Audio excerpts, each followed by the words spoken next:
Hello, welcome back. So far, I've kept to my New Year's resolution of filming more often and posting videos more often, and it's been fun. I felt like actually reading, and I felt like actually making videos about what I read. But anyway, this video is, as you can tell by the title, it's essentially just a guide through my annotating and my book journal.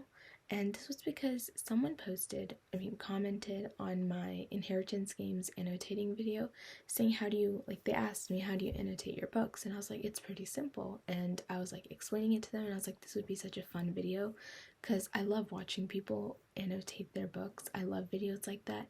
I also love when they explain their annotations, or when they book journal. I love doing that, so I thought it would be fun to make a guide. I annotate almost all the books I read, especially if I know I'm gonna like it. If I read it and end up enjoying it, then I usually will go back and reread it again just to annotate it eventually.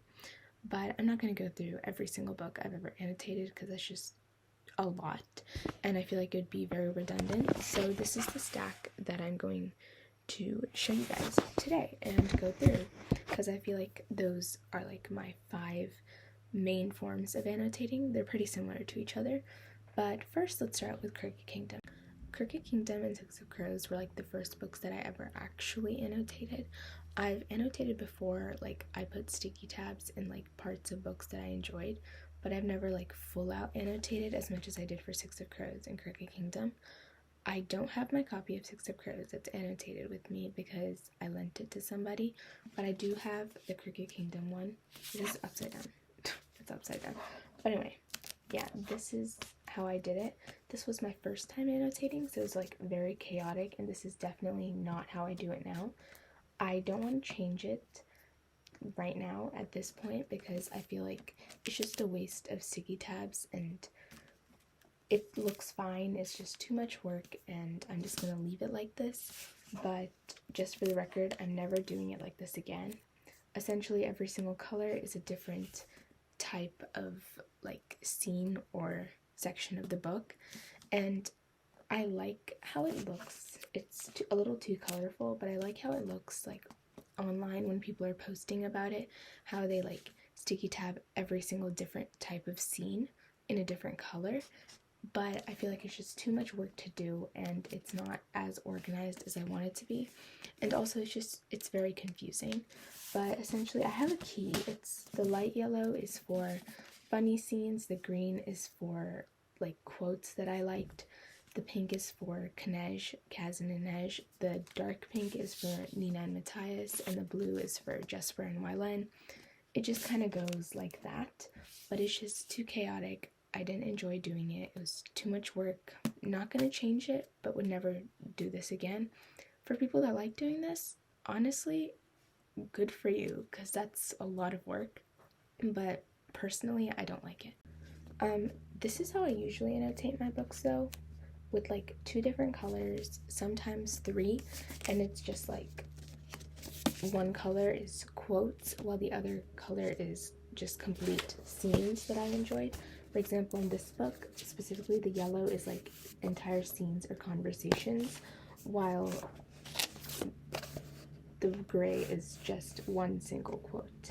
And that's usually how I do it. Occasionally, I do add a 3rd color for specific kinds of conversations, but that's pretty rarely. This is usually how I do it, and I feel like it's just easier this way. It's just simple, it's just fast, it's so much more organized. Because the thing about me is I'm never gonna go back in my book and look for specific scenes. I rarely ever do that because I have my book journal for that, but I do just go back and read the entire every single annotation that I made, and for that sense I think it's just better, and it's less waste of sticky notes to just pick 2 or 3 colors if you're really particular about it than 3. Hi, so while editing I realized I never added the 3rd form of annotating that I do, which is when I use 3 different colors, and I mentioned it, I just never showed you. And the 3 books that I can think of at the top of my head, which I use this way with, is the 3 Emily Henry books that I own, which is book lovers, beach read, and people we meet on vacation. I'm just going to be showing you beach read for now. So it's essentially the same, except I just kind of change up the meanings of the colors because it's not always compatible for every single book. Like, it's not always going to have just conversations and quotes, like I mentioned. Sometimes it's like, especially for books like rom-coms and stuff, I use one color for like funny scenes, like things that made me laugh, just conversations that made me laugh. And then I used this light blue for like conversations, scenes, or whatever that I thought were like adorable and cute and that, made me all warm and buttery or whatever. And then there's the yellow scenes, which are like things that like made me cry or like I thought were just so, I don't know, memorable. I don't really know. It's very random. It makes sense in my head, and it might not make sense when I explain it to people, but it makes like complete sense in my head. And that's pretty much how I annotated these 3 books. There's like 3 colors for each. You can't really tell, but yeah, it makes sense in my head. It probably doesn't make sense when I explain it. I feel like it gets overcomplicated a lot when it shouldn't be complicated, because you're really just doing it for yourself and not really for anyone else to look at. And so I feel like you should just do whatever you want, and I'm not judging if you like completely go full out and use like a bunch of colors. I just think it's easier this way for me. But I definitely love like the aesthetic appeal of like the multiple colors and like the key where there's like the sticky tab and then you write down what it's for. I definitely love that aesthetic and stuff. It's just, I personally wouldn't do it, but would recommend that to anybody who has the patience to do it. But this is my method for anybody who's like confused on where to start, because I definitely was in the beginning. I was like, I don't know what to annotate, like what's considered important to annotate, what's considered like important to like put a sticky tab on it. And honestly, it's just what you like. It can honestly be like the weirdest sentence ever or just the most inconsequential sentence. If you just like how it sounds, if you think it's significant, then you just sticky tab it. Like, nobody's gonna go over your book and check every single sticky note that you put in there and like criticize you for it and be like, I can't believe you put a sticky note on this section, like that's so random. Like, nobody cares, so just do whatever you want. Also, I wanted to talk about writing in my books. I personally love writing in my books. I know some people don't like it, and I used to be one of those people. I felt like books should look clean and neat, and they shouldn't have like marks in them. But right now, I love writing in my books. I write in them like whenever I have something to say, I write in them. Not like all the time. I don't go like super in-depth and like analyze the text. I usually just write down things I've observed or like whatever I'm feeling at the time. They don't have to be in-depth because, again, nobody but you is going to read it. It's not embarrassing to annotate books the way you want to annotate them. I know that some people also put post-it notes instead of writing on the book because they don't want to mess it up, and they write down their like thoughts on the sticky note and just put it on the page. I do that sometimes when I don't have space to write what I want to write, or when I don't want to mess up the book too much, if I think I won't, write it out properly. For whatever reason, sometimes I do it. It works. It looks great. So I would recommend that too. But I love writing in my books. I feel like there's no problem with that. But I definitely used to be one of those people who was like, no, my books have to remain clean. They have to be like completely neat and crisp and not a crack in the spine. But yeah. Now I want to talk about book journaling, because I seriously doubted it in the beginning. I was like, why would anybody want to rewrite every single quote when you can just look through the book? But then I started doing it, and it's so therapeutic. Even if it's not like particularly useful, it's so therapeutic and so relaxing, and I love doing it. And like, I genuinely look forward to finishing a book so that I can book journal. And this is my book journal. It's very plain. It just has this computer sticker on it, and it has like, I just pasted like what's supposed to be artistic scraps of paper on top of it, but it honestly just looks messy. I'm almost done with it. I have like all these written, but I really wanted to start a new one this year, like starting this year, but I didn't finish this because I went through a slump at the end of last year, so I didn't end up finishing this one. So I'm not going to buy a new one yet, but hopefully this will finish soon and I can, because I have one that I really want to get. But anyway, this is the one I'm using so far.